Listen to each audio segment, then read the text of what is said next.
तो चलें जी स्टार्ट करते हैं। बिस्मिल्लाहिर्रहमानिर्रहीम। आज हम लोगों ने यहाँ पे जो लिपर ट्रांसपोर्ट होती है उसको जो है ना वो डिस्कस करने हैं। जितने भी इम्पोर्टेंट पॉइंट्स आपके एग्जाम के लिहाज से आते हैं उनको इंशाल्लाह आज जो है ना वो कवर करेंगे। तो सबसे पहला जो यहाँ पे फर्स्ट पॉइंट है लिपर्ड्स के बारे में। ठीक है, मेरा आप लोगों से पहला क्वेश्चन है कि जो लिपर्ड होता है वो वाटर सॉल्युबल होता है या इनसॉल्युबल होता है। This is the first thing जो आप लोगों को पहले क्लियर होने चाहिए। लिपिड जो है वो आपके पास क्या है, ये हाइड्रोफोबिक जो है ना वो मॉलिक्यूल होता है। हाइड्रोफोबिक मॉलिक्यूल उस चीज को बोलते हैं जो वाटर इनसॉल्युबल होता है। आप लोग बायोकेमिस्ट्री के अंदर दो टर्म्स पढ़ेंगे, एक होता है हाइड्रोफिलिक और एक होता है हाइड्रोफोबिक। जिसके अंदर एल आता है ना वो फिलिक होता है, वो वाटर लविंग होता है, मतलब वो वाटर सॉल्युबल होता है। जो लिपिड है वो आपका हाइड्रोफोबिक जो है ना वो मॉलिक्यूल है। अब लिपिड के अंदर क्या आता है, बच्चों को ये भी नहीं पता होता कि लिपिड के अंदर क्या क्या चीजें आती हैं। So lipids are the hydrophobic molecules which includes triglyceride. Triglyceride it is a lipid form. ये आप लोगों ने याद रखना है। और ये बेसिकली मेन जो एनर्जी स्टोरेज होता है ना वो आपका ट्राइग्लिसराइड की फॉर्म में होता है, अब ये समझ लें। उसके बाद आपका कोलेस्ट्रोल आता है। ठीक है, कोलेस्ट्रोल आपको पता होना चाहिए। अब कोलेस्ट्रोल क्या है, आप लोगों ने पढ़ा हुआ है कि हमारे जो सेल की मेम्ब्रेन है उसका ये कंपोनेंट होता है। हमारे जो स्टीरॉयड हार्मोन्स है, ठीक है, उनका ये प्रिकर्सर के तौर पे काम करता है। फिर उसके बाद बाइल एसिड प्रिकर्सर के तौर पे ये काम करता है, ये आपको पता होना चाहिए। उसके बाद फिर आपके फास्फोलिपिड आते हैं। ठीक है, फास्फोलिपिड आपके सेल मेम्ब्रेन भी बनाते हैं या आपकी लाइपोप्रोटीन स्ट्रक्चर भी बनाते हैं। फिर उसके बाद आपके आते हैं फैट सॉल्युबल विटामिन। कितने फैट सॉल्युबल विटामिन होते हैं? फोर। कौन कौन से हैं जी? विटामिन ए है, विटामिन डी है, विटामिन ई है, और उसके बाद है vitamin K. So these are the fat soluble vitamin जो आप लोगों को पता होना चाहिए। अच्छा, उसके बाद यहाँ पे हम बात करेंगे आपके जो लिपिड की ट्रांसपोर्ट से पहले लिपिड की डाइजेशन और अब्जॉर्प्शन के ऊपर। क्योंकि लिपिड की अब्जॉर्प्शन और डाइजेशन पता होगी तो फिर आगे जो है ना वो ट्रांसपोर्ट हमें समझ आएगा। तो यहाँ पे हम लोग जो है ना वो कोशिश करते हैं स्पेशली। सबसे पहले लेट्स सपोज एक बंदा, उसने ट्राइग्लिसराइड्स जो है ना वो इनटेक की है। ठीक है, डाइटरी इनटेक उसको बोलते हैं। डाइटरी इनटेक ऑफ ट्राइग्लिसराइड कि एक बंदा उसकी बॉडी के अंदर उसने डाइट के थ्रू ट्राइग्लिसराइड्स लिए हैं। तो जो आपके डाइटरी ट्राइग्लिसराइड्स हैं वो कैसे आपकी बॉडी के अंदर जो है ना वो किन स्टेप्स के थ्रू जाके जो है ना इनकी क्या होगी, डाइजेशन या अब्जॉर्प्शन होगी। तो सबसे पहला आप लोगों ने स्टेप जो याद रखना है ना कि डाइटरी ट्राइग्लिसराइड्स की डाइजेशन या अब्जॉर्प्शन के बारे में, वो सबसे पहला स्टेप आता है इमल्सिफिकेशन। ठीक है, सबसे पहला स्टेप क्या आएगा? इमल्सिफिकेशन। अब इमल्सिफिकेशन क्या होता है? सिंपल सी इसकी डेफिनेशन है कि आपके जो बाइल साल्ट्स होते हैं वो आपके लिवर से रिलीज होते हैं। ठीक है, वो आपके फैट को इमल्सिफाई करते हैं ड्यूडिनम के अंदर। इसका मेन मैकेनिज्म क्या है? इसका मेन मैकेनिज्म ये होता है कि आपके सरफेस एरिया को ज्यादा किया जाए ताकि आपकी बॉडी के अंदर एंजाइम ज्यादा काम करें। तो सबसे पहला स्टेप इमल्सिफिकेशन क्या होता है? इमल्सिफिकेशन एक ऐसा प्रोसेस है जिसके अंदर आपके लिवर से बाइल साल्ट आते हैं आपके फैट को इमल्सिफाई करने के लिए। आप ये समझ लो कि उसकी डाइजेशन को बेटर बनाने के लिए ड्यूडिनम के अंदर। ठीक है, उससे फिर आपका सरफेस एरिया ज्यादा होता है एंजाइम्स को वर्क करने के लिए। सेकंड आपका स्टेप होता है, उसको बोलते हैं हाइड्रोलाइसिस। हाइड्रोलाइसिस क्या होता है? हाइड्रोलाइसिस एक ऐसा प्रोसेस है जिसके अंदर आपकी बॉडी के अंदर जो ट्राइग्लिसराइड्स होते हैं ना इनको तोड़ दिया जाता है फ्री फैटी एसिड के अंदर, और आपकी बॉडी के अंदर ग्लिसरॉल। ठीक है, ग्लिसरॉल और फ्री फैटी एसिड ये बेसिकली आपके पास ट्राइग्लिसराइड से बनेंगे। इसको बोलते हैं हाइड्रोलाइसिस। और ये कौन एंजाइम कराता है? ये बेसिकली आपकी बॉडी के अंदर एक एंजाइम होता है जिसको बोलते हैं पेंक्रियाटिक लाइपेज। जो पेंक्रियाटिक लाइपेज होता है ना वो क्या करता है, वो आपकी हाइड्रोलाइसिस कराते हैं। हाइड्रोलाइसिस का मतलब क्या है कि वो आपके ट्राइग्लिसराइड्स को कन्वर्ट करेगा ग्लिसरॉल और फ्री फैटी एसिड के अंदर। ये आपने याद रखना है। फिर उसके बाद एक और इंपॉर्टेंट पॉइंट है, आपका एक और एंजाइम होता है जिसको बोलते हैं कोलेस्ट्रोल स्ट्रेस। कोलेस्ट्रोल स्ट्रेस क्या है? ये भी आपके जो कोलेस्ट्रोल के ईस्टर्स होते हैं उनको कन्वर्ट करता है फ्री कोलेस्ट्रोल फॉर्म के अंदर। ये आपने प्लीज याद रखना है। तो हाइड्रोलाइसिस के अंदर दो एंजाइम्स आपको पता होने चाहिए। पेंक्रियाटिक लाइपेज है, पेंक्रियाटिक लाइपेज, और सेकंड नंबर पे आपके पास आता है कोलेस्ट्रोल स्ट्रेस। कोलेस्ट्रोल स्ट्रेस क्या करता है? ये आपके जो कोलेस्ट्रोल के ईस्टर्स होते हैं उनको कन्वर्ट कर देगा फ्री कोलेस्ट्रोल के अंदर। बस ये आपने याद रखना है। So this is the second step, ठीक है, ये आपने याद रखना है। थर्ड स्टेप क्या होता है, वो आपका होगा मिसल फॉर्मेशन, ठीक है, micelle formation, this is the third step in the digestion and absorption of lipid. अब ये मिसल क्या होता है, ठीक है, मिसल फॉर्मेशन क्या भाई, सिंपल सी चीज याद रखो कि आपके जो फ्री फैटी एसिड होते हैं, आपके जो ग्लिसराइड्स होते हैं, आपके जो कोलेस्ट्रॉल होते हैं, आपके जो फैट सॉल्युबल विटामिन होते हैं, वो सब मिल के क्या बनाएंगे, एक कह लो कि एक फैट का ग्लोब्यूल बनाएंगे, ठीक है, उस फैट के ग्लोब्यूल को हम बोलेंगे मिसल। ये आपने याद रखना है। और फिर ये मिसल आपके बाइल साल्ट के साथ मिलेगा, मिलके क्या होगा, इसको ट्रांसपोर्ट कर दिया जाएगा आपके इंटेरोसाइट के जो ब्रश बॉर्डर्स होते हैं वहां पे। तो ये आप लोगों ने मिसल फॉर्मेशन के बारे में पॉइंट याद रखना है कि मिसल क्या होता है, ये बेसिकली फैट का ग्लोब्यूल होता है। ये किस चीज से बना होता है, it is made up of free fatty acid, it is made up of glyceride, it is made up of cholesterol, and it is made up of free fat soluble vitamin। तो ये चारों चीजें मिलके एक फैट का globule बनाएंगी, उस fat के ग्लोब्यूल को मिसल बोलेंगे।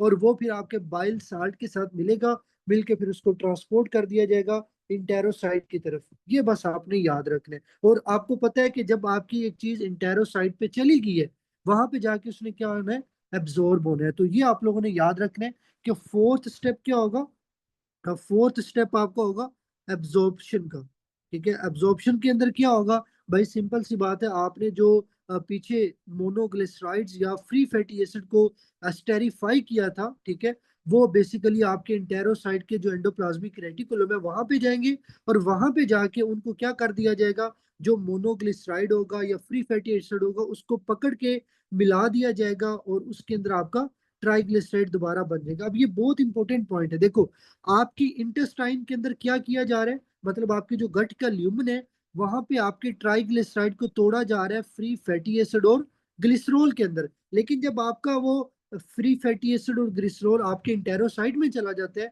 आपके सेल के अंदर चला जाता है, वहां पे जाके वो एंडोप्लाज्मिक रेटिकुलम में जाता है, वहां पे जाके ये दोनों चीजें आपस में दोबारा मिलेंगी, दोबारा मिलके ये स्मूथ एंडोप्लाज्मिक रेटिकुलम के अंदर क्या बनाएंगी, ट्राइग्लिसराइड बनाएंगी। और इसी तरह आपके जो पीछे आपने पढ़ा था कि जो कोलेस्ट्रॉल ईस्टर्स हैं, वो कोलेस्ट्रॉल एस्ट्रेस की मदद से कन्वर्ट होते हैं फ्री कोलेस्ट्रॉल में। लेकिन वो भी यहाँ पे क्या हो जाएगा, जो कोलेस्ट्रॉल आपके पास बनेगा वो वापस कन्वर्ट हो जाएगा कोलेस्ट्रॉल ईस्टर के अंदर। तो ये आपने प्लीज जो है ना वो पॉइंट याद रखने। ये आपका फोर्थ स्टेप था, एब्जॉर्प्शन इनटू द इंटेरोसाइट, ये आप लोगों ने याद रखने। उसके बाद आपका आता है फिफ्थ स्टेप।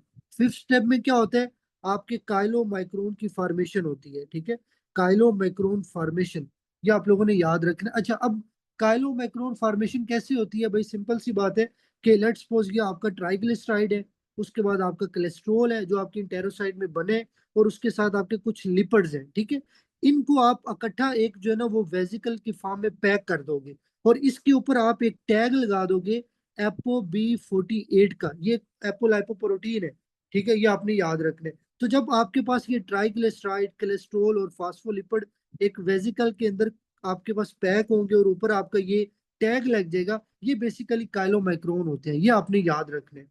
तो काइलोमाइक्रोन क्या है, सिंपल याद रखो, ये एक तरह से एक फैट का जो है ना वो ग्लोब्यूल टाइप होता है, जिसके अंदर ट्राइग्लिसराइड, कोलेस्ट्रॉल, फास्फोलिपिड, या उसके ऊपर जो टैग होता है वो एपो बी 48 का होता है, ये आपने याद रखना है। और बाद में ये जो आपके काइलोमाइक्रोन है, फिर इनको ट्रांसपोर्ट कर दिया जाता है लिम्फ नोड की तरफ, लिम्फ नोड से ये थोरेसिक डक्ट में जाएंगे, और थोरेसिक डक्ट से ये फिर आपके ब्लड के अंदर जाएंगे। तो ये ट्रांसपोर्ट के बारे में आपको जो है ना वो चीजें पता होनी चाहिए। एटलीस्ट ये 5 स्टेप्स याद रख लो कि जो आपके लिपिड की ट्रांसपोर्ट है, लिपिड की ट्रांसपोर्ट से पहले आपने लिपिड को एब्जॉर्ब और डाइजेस्ट करना है, ठीक है, उसके एब्जॉर्प्शन और डाइजेशन के लिए ये 5 स्टेप्स आपको पता होने चाहिए। इमल्सिफिकेशन, हाइड्रोलाइसिस, उसके बाद micelle formation, absorption and chylo micro जो काइलो माइक्रोन फॉर्मेशन होती है वो आपको पता होना चाहिए। ये बेसिकली आपके पास है 5 स्टेप्स जो आप लोगों ने याद रखने हैं। फिर उसके बाद ये जो आपके पास ऊपर उसने यहाँ पे कुछ एंजाइम्स लिखे हुए हैं, ठीक है, अब ये आपके एमसीक्यूज हैं, आपको एनआरई के अंदर क्वेश्चन पूछा जाएगा, बताएं जी वो कौन सा एंजाइम है जो मीडिएट करता है आपके transfer of cholesterol Easter into other lipoprotein particles, उस एंजाइम को क्या बोलते हैं, वो आपका होगा कोलेस्ट्रॉल ईस्टर ट्रांसफर प्रोटीन। तो ये बेसिकली एक प्रोटीन है जो क्या करती है, मीडिएट करती है transfer of cholesterol esters into other lipoprotein particles. फिर उसके बाद आपका एंजाइम आता है हेपेटिक लाइपेज। ये एंजाइम क्या करता है, ये ट्राइग्लिसराइड्स की ब्रेक डाउन करते हैं। ठीक है, ये आप लोगों ने याद रखना है। वो ट्राइग्लिसराइड किस में होते हैं, आइडियल मतलब जो इंटरमीडिएट आपका डेंसिटी लाइपोप्रोटीन है, और आपके जो काइलोमैक्रोन के रेमिनेंट्स है। मतलब ये है कि आइडियल के अंदर और काइलोमैक्रोन के अंदर जो ट्राइग्लिसराइड के पार्टिकल्स होते हैं ना, उनकी जो ब्रेकडाउन होगी वो हेपेटिक लाइपेज कराएगा। फिर उसके बाद आपका हार्मोन सेंसिटिव लाइपेज। ये एंजाइम क्या करता है, ये बेसिकली आपके अडीपोसाइट के अंदर आपके जो फैट वाले सेल है ना, उनके अंदर ट्राइग्लिसराइड की डिग्रेडेशन कराएगा, ब्रेक डाउन कराएगा। फिर उसके बाद बहुत इंपॉर्टेंट ये एमसीक्यूज भी है कि जो हार्मोन सेंसिटिव लाइपेज है वो आपकी ग्लूकोनियोजेनेसिस कराते हैं। ठीक है, ग्लूकोनियोजेनेसिस मतलब आपकी बॉडी के अंदर जो स्पेशली ग्लूकोनियोजेनेसिस के अंदर हम लोगों ने पीछे जब ग्लाइकोजन स्टोरेज डिजीजेस को डिस्कस किया था, तो वहां उसके बाद हमने एक टॉपिक पढ़ा था ग्लूकोनियोजेनेसिस, और उस टॉपिक में मैंने आप लोगों को पढ़ाया भी था कि जो ग्लूकोनियोजेनेसिस होती है इसके अंदर आपके पास फ्री ग्लिसरॉल बनते हैं। ठीक है, और ये कैसे बनते हैं, ये बेसिकली लाइपोलाइसिस की मदद से। कैसे होगा, आपके पास जो ट्राइग्लिसराइड्स हैं, ये ट्राइग्लिसराइड जब ब्रेक डाउन होंगे तो फ्री फैटी एसिड और ग्लिसरॉल बनेगा। ठीक है, ये जो ग्लिसरॉल है ना, ये फिर आपकी बॉडी के अंदर क्या करेगा, एक तरह से ग्लूकोज बनाएगा। ठीक है, ग्लूकोनियोजेनेसिस, क्योंकि ये ग्लूकोज आपके नॉन कार्बोहाइड्रेट रिसोर्सेज से बन रही है, इसको ग्लूकोनियोजेनेसिस बोलते होते हैं। फिर उसके बाद लेसिथिन कोलेस्ट्रॉल असाइल ट्रांसफरेज है, ये क्या करते हैं, स्टेरिफिकेशन करते हैं आपके प्लाज्मा कोलेस्ट्रॉल की। जो आपका प्लाज्मा कोलेस्ट्रॉल 2/3 कह लें कि एक परसेंटेज है, उतनी जो है ना ये क्या करेगा, स्टेरिफिकेशन करेगा। और ये जरूरी होती है एचडीएल की मैचुरेशन के लिए, ये आप लोगों ने याद रखना है। फिर उसके बाद लाइपोप्रोटीन लाइपेज है, ये ट्राइग्लिसराइड की ब्रेकडाउन करते हैं, जो आपके सर्कुलेटिंग काइलोमेक्रोन्स और वीएलडीएल होते हैं, ये आप लोगों को पता होना चाहिए। फिर पेंक्रियाटिक लाइपेज है, जो आपकी डायट्री ट्राइग्लिसराइड को तोड़ेगा स्मॉल इंटेस्टाइन में। अब देखो एग्जाम के अंदर एमसीक्यूज आप लोगों को इसी तरह पूछा जाएगा कि बताएं जी वो कौन सा एंजाइम है जो आपके ट्राइग्लिसराइड्स को तोड़ता है सर्कुलेटिंग काइलोमैक्रोन और वीएलडीएल के अंदर, वो लाइपोप्रोटीन लाइपेज। बताएं जी वो कौन सा एंजाइम है जो आपकी बॉडी के अंदर स्मॉल इंटेस्टाइन में ट्राइग्लिसराइड को तोड़ेगा, वो आपका आएगा पेंक्रियाटिक लाइपेज। तो भाई इस तरह से आपने याद रखना है, ये नहीं कि डायरेक्ट इसको रटा लगा लेने। उसके बाद आता है PCSK9। अच्छा, अब इसको पढ़ने से पहले हम लोगों ने नॉर्मल जो है ना एक सिंपल चीज याद रखनी है कि ये जो आपके पास PCSK9 है ना, ये एक एंजाइम है। ये एंजाइम क्या करते हैं, ये आपके एलडीएल रिसेप्टर को तोड़ते हैं। अच्छा, अब इसको समझना बहुत इंपॉर्टेंट है। हमने पीछे ये चीज पढ़ी थी कि हमारी बॉडी के अंदर जो बेसिकली एलडीएल रिसेप्टर होते हैं, उनका काम ये होता है कि पेरिफेरल टिश्यू से एलडीएल को पकड़ना और लिवर को देना। ये तो अच्छी बात है, बल्कि आपका जो एलडीएल रिसेप्टर है वो आपके पेरिफेरल टिश्यू से लिपिड को पकड़े और लिवर को भेजने, उससे फिर आपकी जो ओवरऑल लिपिड का लेवल है बॉडी में वो कम रहेगा। लेकिन ये जो PCSK9 है ना, ये एंजाइम क्या करता है, ये एलडीएल रिसेप्टर को तोड़ता है। तो जब एलडीएल रिसेप्टर टूटेंगे तो क्या होगा, फिर आपके पास जो लिपिड की अपटेक है, ठीक है, लिवर जो आपके लिपिड की अपटेक है लिवर की तरफ, वो नहीं होगी। उससे फिर आपका क्या होगा, सीरम एलडीएल ज्यादा हो जाएगा। तो उसने लिखा है it degrades the LDL receptor, ये तोड़ता है एलडीएल रिसेप्टर्स को, जिसकी मदद से आपकी अपटेक नहीं होगी और ब्लड में आपका एलडीएल का लेवल ज्यादा हो जाएगा। अच्छा जी, उसके बाद उसने यहाँ पे लिखा हुआ है कि अगर आप एक बंदे को ऐसी ड्रग दो, वो ड्रग जाके क्या करे, वो इस एंजाइम को इनहिबिट कर दे। अब आप खुद सोचो कि अगर ये एंजाइम इनहिबिट हो जाएगा तो आपके एलडीएल रिसेप्टर की ब्रेकडाउन नहीं होगी। जब एलडीएल रिसेप्टर की ब्रेकडाउन नहीं होगी तो वो तो अच्छी चीज है, आपका ज्यादा से ज्यादा जो लिपिड है वो आपके पेरिफेरल टिश्यू से ब्लड हो जाएगा लिवर की तरफ, उससे फिर आपके सीरम के अंदर एलडीएल का लेवल कम हो जाएगा। तो ये दो बातें उसने लिखी हुई है। ये दोनों बातों का जो मतलब है ना वो आपको पता होना चाहिए कि पहले नॉर्मल क्या चीज है। नॉर्मल जो फर्स्ट पॉइंट है ना, ये वाला है PCSK9। ये एक ऐसा एंजाइम है जो आपकी बॉडी के अंदर क्या करता है, लिपिड की जो एलडीएल रिसेप्टर्स है उनको तोड़ते हैं, ये आपको पता होना चाहिए। अच्छा, उसके बाद यहाँ पे मैं थोड़ा सा ना पाथवेज के ऊपर भी बताना चाहता हूँ। आप लोगों से एमसीक्यूज में पूछा भी जा सकता है कि जो लिपिड ट्रांसपोर्ट होती है वो कितने पाथवेज के अंदर होती है। वैसे जो लिपिड आपकी ट्रांसपोर्ट है ना, वो दो पाथवेज के थ्रू होती है। एक आपका एक्सोजीनियस पाथवे है और एक आपका एंडोजीनियस पाथवे है। दोनों को मैं क्लियर कर देता हूँ। लेट्स सपोज एक बंदा है, उसने बाहर से जो है ना वो डाइट डाइट लिया फैटी। ठीक है, जब वो डाइट लेगा फैटी, जहरी बात है उसके इंटेस्टाइन में क्या आ जाएगा, triglyceride, cholesterol, free fatty acid, मतलब आपकी इंटेस्टाइन के अंदर लिपट जाएंगे, वो लिपिड फिर आपकी बॉडी के अंदर ट्रांसफर होंगे, ठीक है, वो एक्सोजीनियस होगा। कि जब आप बाहर से कोई फैटी डाइट लो, आप बाहर से फैटी डाइट लेने से फिर आपकी बॉडी के अंदर स्पेशली जो इंटेस्टाइन में ट्राइग्लिसराइड्स बनेंगे, फ्री फैटी एसिड बनेंगे, कोलेस्ट्रॉल बनेंगे, फिर आप उनको ट्रांसपोर्ट करोगे, तो वो एक एक्सोजीनियस ट्रांसपोर्ट कहलाती है, क्योंकि उसमें आप बाहर से वो चीज ले रहे हो। लेकिन बाज दफा क्या होता है, हमारी बॉडी अंदर ही अंदर कुछ कोलेस्ट्रॉल बनाती है, कुछ लिपिड बनाती है, अंदर ही अंदर उसकी क्या करती है, ट्रांसपोर्ट करती है, ठीक है, उसको बोलते हैं एंडोजीनियस। तो जो एक्सोजीनियस है ना, एक्सोजीनियस के बारे में आपने याद रखना है कि ये बेसिकली एक ऐसा पाथवे है जिसके अंदर काइलोमैक्रोन या लिपिड को ट्रांसपोर्ट किया जाता है आपके पास इंटेस्टाइन से ब्लड के अंदर, ठीक है, ये आपने याद रखने। और इसके अंदर इंपॉर्टेंट एंजाइम कौन सा आता है, अगर एग्जाम में पूछा जाए कि एक्सोजीनियस पाथवे के अंदर इंपॉर्टेंट एंजाइम कौन सा है, वो आपका आएगा लाइपोप्रोटीन लाइपेज। क्यों? क्योंकि भाई ये आपकी जो पेंक्रियाटिक लाइपेज और लाइपोप्रोटीन लाइपेज ये क्या करेगा, ये आपके जो स्पेशली डाइट के अंदर, ठीक है, वो जो ट्राइग्लिसराइड्स होंगे उनकी ये ब्रेक डाउन करेगा, ठीक है, उनके ब्रेक डाउन करके ये फ्री फैटी एसिड बनाएगा। वो फ्री फैटी एसिड फिर आपके मसल या एडिपोज टिश्यू में जाएगा। तो लाइपोप्रोटीन लाइपेज और पेंक्रियाटिक लाइपेज ये दोनों क्या करते हैं, ये आपकी बेसिकली एक्सोजीनियस पाथवे के अंदर जो है ना वो पार्टिसिपेट करते हैं, ये आपने याद रखने, ये आप लोगों को पता होना चाहिए। उसके बाद एंडोजीनियस मैंने आपको बता दिया है कि एंडोजीनियस के अंदर क्या होता है। लेट्स सपोज आपका लिवर है, लिवर आपका वीएलडीएल बनाते हैं, लिवर वीएलडीएल बनाएगा, वो आपके ब्लड में जाएगा। अब देखो ये चीज आपके अंदर प्रोड्यूस हुई है, आपने बाहर से नहीं इसको लिया, ठीक है।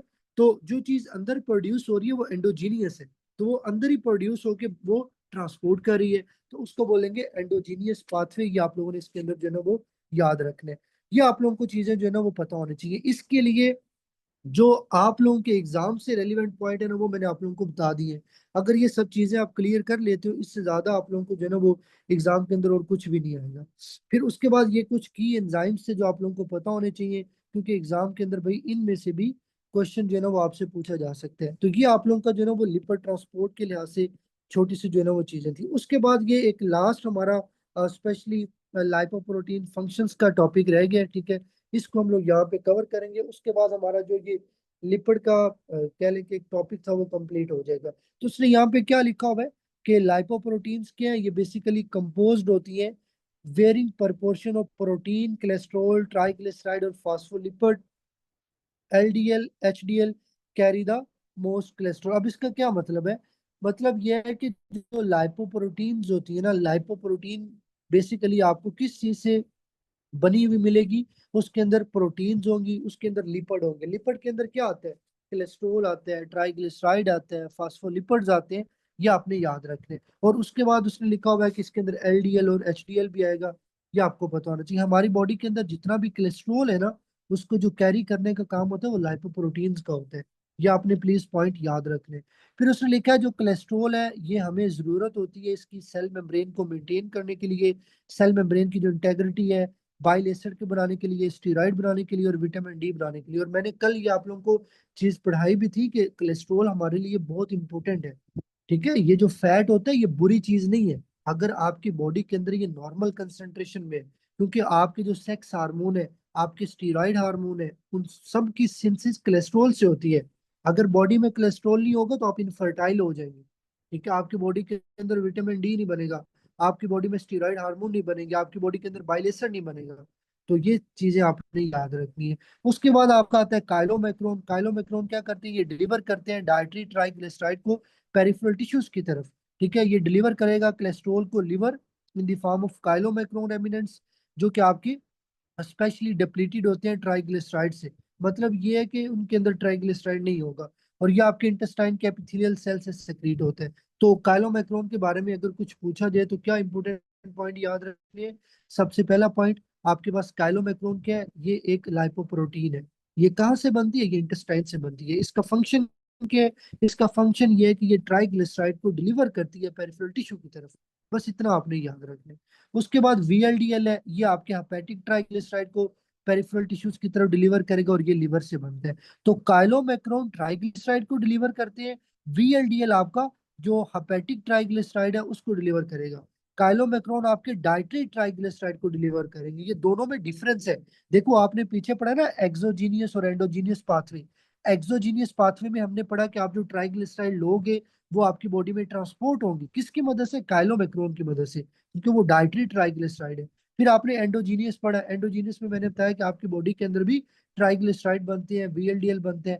ठीक है, तो आपने बस इतना याद रखना है कि ये जो वीएलडीएल है ये क्या करेगा, जो आपके लिवर के अंदर जो हेपेटिक ट्राइग्लिसराइड है उसको डिलीवर करेगा। उसके बाद आईडीएल है, ये आपके डिलीवर करता है ट्राइग्लिसराइड और कोलेस्ट्रॉल को लिवर की तरफ। ठीक है, जो आपका आईडीएल है वो कैसे बनता है, वीएलडीएल से बनेगा। वीएलडीएल की जब डिग्रेडेशन होती है तो आईडीएल बनेगा। वीएलडीएल क्या होता है, very low density lipoprotein. IDL के इंटरमीडिएट डेंसिटी लाइपोप्रोटीन। उसके बाद आपका आता है एलडीएल, ये आपके डिलीवर करता है हेपेटिक कोलेस्ट्रॉल को पेरिफेरल टिश्यूज की तरफ। ठीक है, it is form by the hepatic lipase modification of IDL in the liver and peripheral tissue. इसका मतलब ये है कि ये जो एलडीएल है ये आपकी बॉडी के अंदर कैसे बनता है, ये आईडीएल की मॉडिफिकेशन से बनता है। कि आप आईडीएल को मॉडिफाई करो किसकी मदद से, हेपेटिक लाइपेज की मदद से, क्या बन जाएगा, लिवर पेरिफेरल टिश्यू के अंदर एलडीएल बन जाएगा। Taken up by target cell via receptor endo, receptor mediated endocytosis, जो ये मैंने पढ़ा भी दिया था आप लोगों को कि लिवर के ऊपर रिसेप्टर्स होते हैं। ठीक है, जो एज ये जो लाइपोप्रोटीन्स होती हैं ये एज अ लाइगेंड के तौर पे भी काम करती हैं। तो आपका जो लिपिड होगा वो फिर एंडोसाइटोसिस की मदद से लिवर के अंदर जाएगा। और ये एमसीक्यूज आपसे पूछा भी जा सकता है फिजियोलॉजी के लिहाज से कि कौन सा प्रोसेस होता है, एक्सो या एंडो। उसके बाद आपका एचडीएल आता है, ये बेसिकली कोलेस्ट्रॉल की ट्रांसपोर्ट कराएगा पेरिफेरल टिश्यू से लिवर की तरफ। ठीक है, ये आपने याद रखना है।